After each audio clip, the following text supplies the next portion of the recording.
Hey guys, in this video we're going to talk about transitioning from a stacked setup effectively. But first, as some of you guys may already know, I've joined NIP as a full-time analyst, and I want to take the time to just say thank you to everybody who supported me. Without your guys' support, I definitely would not have had this opportunity, so I can't thank you guys enough. In terms of uploads, I won't have as much time to create videos regularly, but I don't have any plans to let this channel completely die, so I will try my best to make videos whenever I have free time. Thanks again, and back to the video.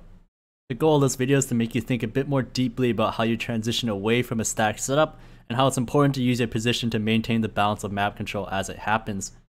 VP had a really good example of this in their match against Cloud9, so let's get started. So first we're going to start off by showing what the original stack is. So we're going to see Jaime and Yakinder. They're going to be going over towards this party area. And basically Yakinder is going to set himself up at this slight off angle in front of the bench towards Fountain, and then Jaime's going to stay more towards the back of party, where you can essentially swivel between these two angles like so. So the next part of the stack is Buster over towards Long. Because Jaime is playing at the back of party, he can actually spot to see if somebody's going to be crossing over towards this playground area. So if you see somebody cross, Buster's going to be ready to take him down. So the fourth player in this stack is actually Sanji. He's going to start by throwing a monster smoke for his B player. And he's going to be going over towards this connector area. So you can see that with the setup, there's going to be two players towards party, fighting towards Fountain, one player at Long, who's going to catch this player who crosses over towards playground because Jaime is spotting it, and then Sanji's closing the last gap towards connector. So if a T decides to come up towards the stairs, Sanji's going to be able to get the first contact. And lastly, Q-Curt over towards B. So as I mentioned before, Sanji's going to throw that monster smoke for him. And Q-Curt's job over towards this B site is to basically ensure that he masks the fact that his teammates are in an A-sided setup. So he's going to throw the short Molotov, he's going to throw the HE towards door. And this is typical utility that you'll normally see CTs use at the start of the round. And he just wants to make sure that the Ts aren't going to actually push up during this time that they have this stack. So now that the setup is established, what's going to happen next here is that Jaime, he's actually going to notice that S-Tag jump spots them from this playground area. And because he knows that they've spotted them, they're going to be forced to fall back from this stack. So Jaime and Yakinder, they're actually going to rotate back towards the A site, towards this heaven area. And just to show some S-Tag's point of view, you're going to see that when he jump spots, he basically sees both. And the second thing that's going to happen is actually Q-Curt over towards this B site. He's going to feel a little bit of pressure from these Ts coming out towards the short area. And that, combined with the fact that S-Tag actually spotted these two players towards A, means that it's unlikely that the Ts are going to work up towards this A area to fall into this mid stack. With the situation that VP are in, where basically the Ts have taken water control and they've spotted this two-man stack over towards mid, you may think that a possible solution is to just try to fall back completely from this stack and have all these players rotate back towards A and have them reallocate themselves towards B. Or a second solution could be that these two players here, the player at Long and the player at connector, just hold their spots and have these two players just go back B. But you're going to see that VP, they're actually going to use a much more proactive approach towards transitioning away from this stack. So the first part of this transition is actually Sanji. He's going to move down towards this connector area. He actually hears both players towards water. He hears one person shooting and one person who actually dropped into the water. And because of that, he knows it's probably unlikely that there's going to be a third player, so he knows that this flank is possible. This interaction he's going to have with this B player is very important.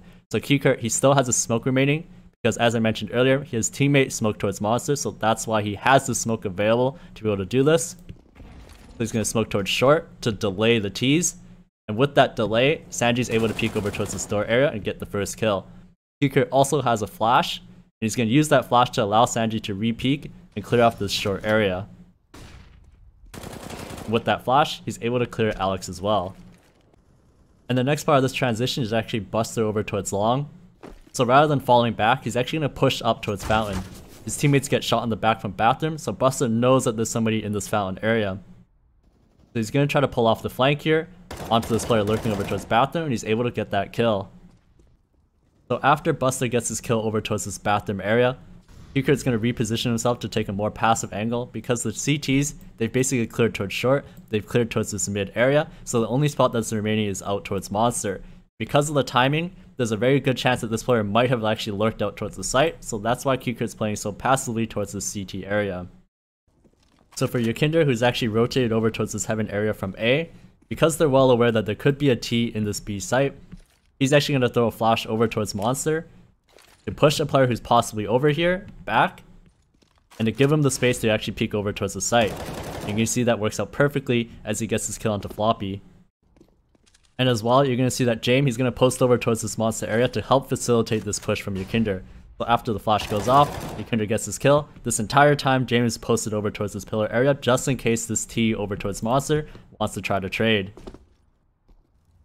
And you're going to see that from S-Tech's point of view, this flash towards monster was extremely effective. So even if he was closer, he wouldn't really have the opportunity to be able to trade.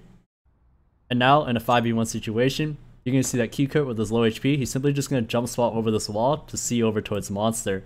So if S-Tech actually decides to come over towards monster, it's going to be very difficult to actually have him cross over here without being spotted.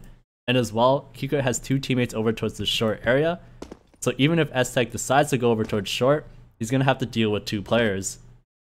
And with these 2 players at short, you're going to see that Yukender, he's actually going to push down for information, and he's going to get this last kill into S-Tag.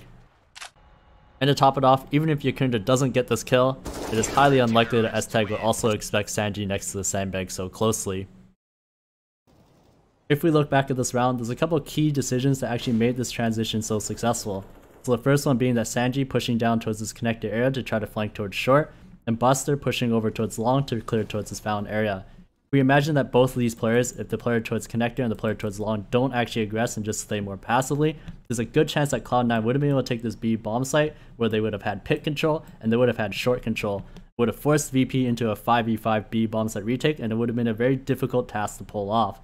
So by Sanji aggressing over towards the short area, they're able to get these kills towards short, and as well Buster pushing over towards long, he's able to get this kill into Woxic.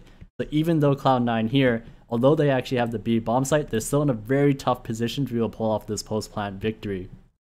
That's why it's really important to think about this transition, because you want to avoid that 5v5 retake at all costs. Thank you guys so much for watching. If you guys liked what you saw, please like, subscribe, hit the notification bell. Since I don't have as much time to upload anymore, it's even more important that you hit that notification bell so you don't miss my uploads. Thanks again, I'll see you guys in the next one.